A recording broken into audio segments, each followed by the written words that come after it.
Welcome back to the channel, and today we're going to review the Dublin Racing Festival, which just finished, and it has been some meeting. There's been some top quality horses, and we're going to talk through a couple of the races in a two-part video, starting off with the Saturday. And we'll start off in the juvenile hurdle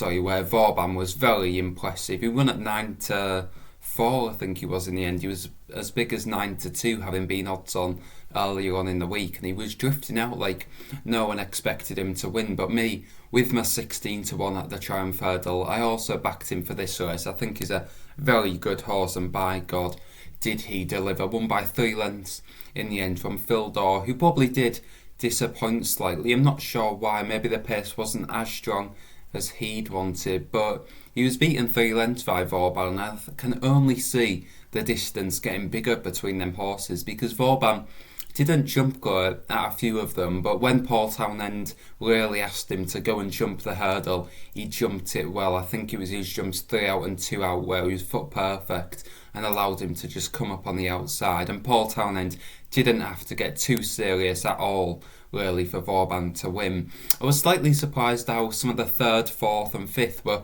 close enough to Phil Daw and Vauban. Actually, in the end, Vauban only beat the 3rd by about 5 lengths, which was perhaps a little bit surprising, because I thought Vauban and Phil Daw were both a lot further ahead of the other juveniles. That showed that there maybe wasn't, but Vauban was definitely the class horse in the race. He showed a massive step forward from that second to Pied Piper, as did Pied Piper at Cheltenham, but I'd clearly make a case for Vauban being more impressive here than Pied Piper was at Cheltenham, where that race definitely did fall apart. Looking for the future, as I mentioned earlier, Vauban is now 2-1 in places for the Triumph Hurdle, and it makes my 16-1 look very nice indeed, and I think he will just go and do the business in the Triumph. Who knows where Pied Piper and Phil Daw will turn up, but I think Vauban might just have the measure of both of them, and he's open to a lot more improvement. That's certainly his second run over hurdles, and he was still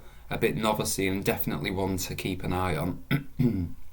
Over to the Irish Arkle, and it was Blue Lord who got another winner for Willie Mullins and Paul Townend. I'm going to be saying that a lot in these next few videos reviewing this, but he beat Riviere de Tel by half a length, and he might have just been lucky to do so, because Riviere de Tel looked like holding off Blue Lord until Riviere de Tel made a shuddering mistake at the last, gave Blue Lord the advantage, and he slightly hampered Riviere de Tel, who did fight back and was closing at the line. At one point I thought Riviere de Tel was going to get back up in a remarkable finish, but Blue Lord did have enough in the end and might have been lucky. Looking forward, could Riviere de Tel reverse that form? Well, you think maybe it could do, given if it did jump that last properly, she probably would have gone and won, and I think Blue Lord was a fortunate winner perhaps, but he does have very good form. I remember falling in the Supreme last year. He was probably the second best hurdler over 2 mile if you look at the Supreme, and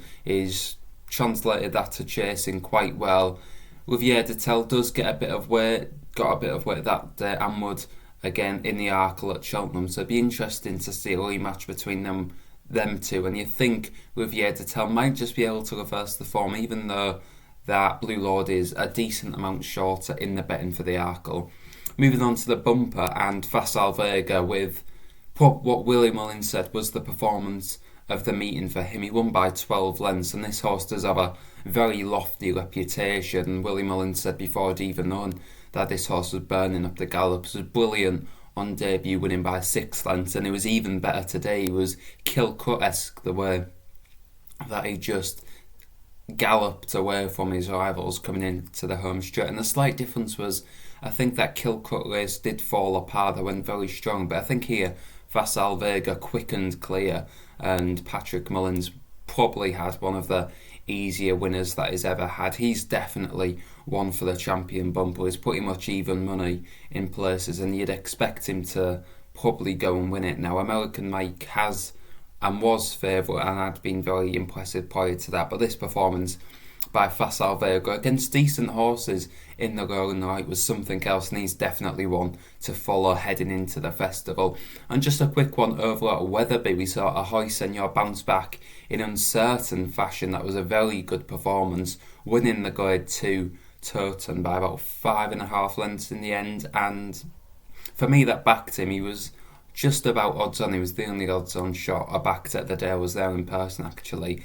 And at the first view I was thinking this is going to be a long race over the 3 miles. He didn't jump quite at the first view, but he definitely warmed up to the task, and by the end he was jumping beautifully, and it was a monster performance. I think he didn't come off the bridle, and I'm just thinking if he does go for the Bourne Advisories over 3 miles at Cheltenham, I think he could be a very, very good and hard horse to beat in this. There is the question mark over his jumping. It fell apart when he was against Brave Man's Game, but this was definitely a step back in the right direction, and I think this horse is a little bit of a monster, and he's definitely one to follow. And I think against Brave Man's Game, as I said, his jumping fell apart and he had no chance, but that performance that he put in yesterday, if he can improve from that, I think he could go and beat Brave Man's Game. I've never been a massive fan of Brave Man's Game, and I think Ahoy Senor does have that massive engine. You'll remember him beating Brave Man's Game at Aintree over hurdles last season. I think this horse is a serious